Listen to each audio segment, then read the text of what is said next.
Welcome to The Explainer. Think about this for a second. In 1857, you have Hindus and Muslims fighting together, shoulder to shoulder, against the British. Fast forward just 90 years, and they're literally carving up the subcontinent into two nations in one of the bloodiest partitions the world has ever seen. So, what on earth happened in those 90 years? How did that unity just shatter? Okay, let's dive right in with a really powerful statement from Mahatma Gandhi. He looked at this whole two-nation theory, the idea that Hindus and Muslims were these two totally separate, distinct peoples, and he just flat out called it an untruth. For him, it was simple. He argued that most Indian Muslims were converts, or their descendants. They shared the same ancestry, the same blood as their Hindu neighbors. They weren't different nations at all. And that right there, that's the central question for this whole explainer. If Gandhi was right, if it was an untruth, then how in the world did that idea become so powerful that it literally led to the creation of an entirely new country? To even begin to answer that, we've got to rewind the clock. We've got to go back to the start of the modern freedom struggle. All right, so our story really kicks off in 1857. And look, you might have heard this called the Sepoy Mutiny, but that doesn't even begin to cover it. This was way bigger than a mutiny. It was a massive, widespread uprising, and crucially, it was a shared uprising, with Hindus and Muslims fighting together against the British East India Company's rule. Yeah, the keyword here is absolutely unity. This wasn't just soldiers rebelling. We're talking about regular people, civilians, all across northern India, joining this huge effort to kick the British out. For that one brief, shining moment, it was a genuinely shared cause. Everyone was in it together. But it failed, and you have to ask why. Well, the rebellion was kind of like a bunch of separate fires starting all over the place, instead of one giant coordinated blaze. There was no real central command, no one person calling the shots. And here's the real kicker. Some really key groups, like the Sikhs and the Marathas, who, remember, had their own complicated history with the old Mughal Empire, they actually sided with the British to help put the rebellion down.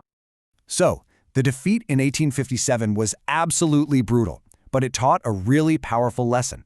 The big takeaway was this: you were not going to beat the British with guns and swords. It just wasn't possible. And that realization, it forced this huge shift in strategy. The fight for India's future had to move. It was leaving the battlefield and entering a whole new arena, the world of politics. And this is where things get really interesting. It's the beginning of a whole new kind of struggle. The fight for India wasn't going to be waged with weapons anymore, but with words, in committees, in councils, and in passionate public debates. So this new political game board got set up pretty fast. First, in 1885, you get the Indian National Congress. Their main goal was to get more of a say for Indians within the British system.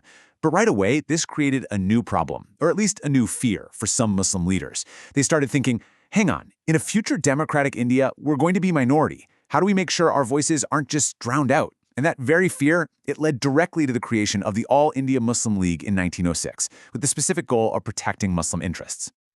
So, what was the League's first big move? They demanded something called separate electorates. And the idea was pretty straightforward.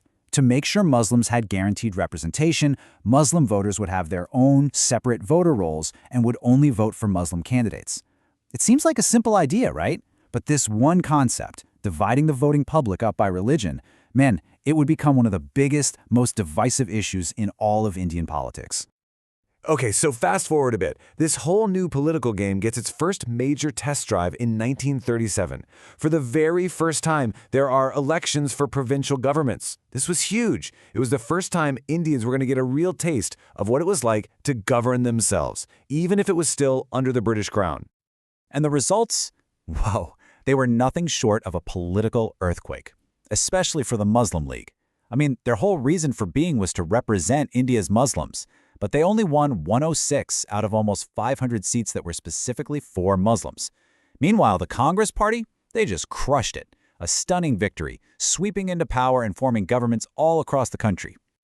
Now, what happened over the next 2 years is absolutely critical to understanding the whole story.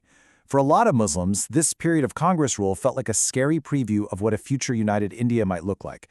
You had Hindi being pushed as the national language, the Congress Party flag being treated like the national flag, and an anthem, Bande Mataram, that came from a novel many Muslims found deeply offensive. To them, it didn't feel like nation building. It felt like one culture, a Hindu-centric culture, was being forced on everyone else. So in 1939, the Congress governments all resigned. Why? They were protesting the fact that Britain had just declared India was in World War II, without even asking them. For Congress, this was a major stand-on principle. But for the Muslim League, it was a reason to celebrate. They literally called it the Day of Deliverance. I mean, think about that. It just shows you how deep the divide had become. And that 2-year experience under Congress rule, that was pretty much the final straw. It completely changed the game for the Muslim League. Their goal wasn't about securing rights inside of India anymore. Now, it was about demanding a completely separate state of their own. This was a massive, monumental turning point. Yeah, the goalposts didn't just move, they were picked up and put in a whole different stadium. The conversation was no longer about things like separate electorates to protect a minority inside India. The new demand, the one that was not up for negotiation, was for a separate country, a completely independent homeland. And this is what led directly to the famous Lahore Resolution in 1940. This was the moment. This is when the idea of a separate state for Muslims went from being a concept people talked about to being the official, formally declared demand. Pakistan wasn't just some poet's dream anymore. It was now the central political objective of the Muslim League. Okay, but here's the big question. Was this radical demand for a whole new country just a political tactic? A bargaining chip for the leaders to use? Or did the actual Muslim population of India really want this? Well, the final elections before independence, the ones held right after the war in 1945 and 46, they were going to give us the answer. And the Muslim League went into this election with a super simple, laser-focused message.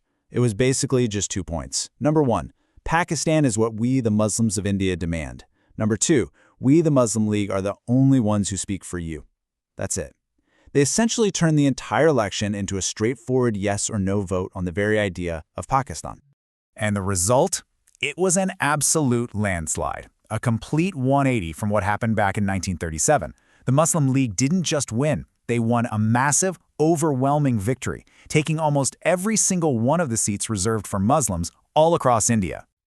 And that was it. That was Demand Day. Everyone saw the election as the final word from the Muslim voters. A vote for the League was a vote for Pakistan, period. As far as the Muslim League and the British were concerned, the political debate was over. The people had spoken.